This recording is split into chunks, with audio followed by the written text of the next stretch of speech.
My name is Kyle Chase. I'm a systems integrator with Kymera Systems. We're a premier ignition integrator. We've been working with inductive automation for 8 or 9 years now. We primarily service the oil and gas industry up in Canada. This first screen here is just one of the process overview screens. We're able to see all the information at a glance. We've got interactive screens where we can pull out multiple instances of the same window, and they'll show up, all there. We use a lot of scripting to drive different parts of the screen. So, we can have a notes panel where the operators can discuss issues with transmitters. We can also do audit logs, so we can see who's been changing what values. So in this case, we can see that they're, changing the set point, changing the operation mode quite a bit. And we're also able to get, a list of all the alerts that are coming in. So if we wanted to, filter it just by this one transmitter, we could do that as well. We can't really do that with the other HMIs that we're using before. For this project, everything is heavily based on indirect tag path bindings. When we first built this, we started building it in 7.1, so that was long before there was this idea of templates and UDTs. So a lot of the stuff right now is still, not based off that system. But everything, each of these components on the screen, they all have a common, base that they share, and they were just copy and pasted, and all we had to do was change the tag path. So for us to go through and change this to UDTs, it would be, a little bit of time, but everything is heavily templated already without using an actual template. So again, when we open a window, it's all the same windows. So this is all using indirect tag path bindings to do the same window, but open more than once. So we just open up 2 of these. We can see that it's the exact same window. We didn't have to make a window per analog.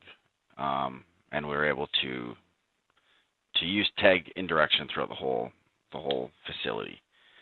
We also use Python scripting quite a bit to create our tag menus, to create some of our dynamic bindings on our something like this. We'd use scripting to keep these windows glued together. Obviously we've got a fancy animation for a flame. That's all scripted.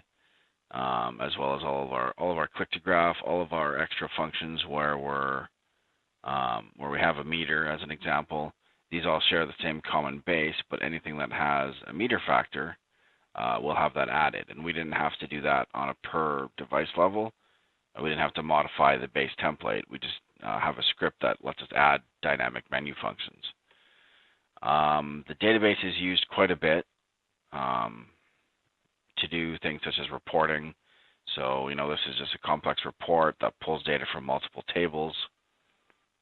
For our business, the only thing that we actively push and actively sell is ignition. I would say we're experts at using the software. We've touched every part of the architecture from, small systems right up to some of the largest systems that are being built with ignition to date. We develop modules, we do a lot of training with our clients, and all around our experience with ignition has been great. Some of the best technical support in the world. They're always there to help us out when we need them. And then based off of the community conference from last year, it's nice that we have such a large community of active users who are willing to share their experiences and share their expertise with other integrators. That's something that's a lot different from any of the other competitors or everyone else or any of the competition where a lot of the integrators are, locked down. They're trying to keep their information to themselves. There's not really a community. So that's one thing that we noticed last year for sure at the conference, as well as before, through the forums that, everyone's here to use ignition, and there's just so many different things you can do with it. It's hard to imagine that one integrator would be able to, be an expert in every aspect of what ignition can do.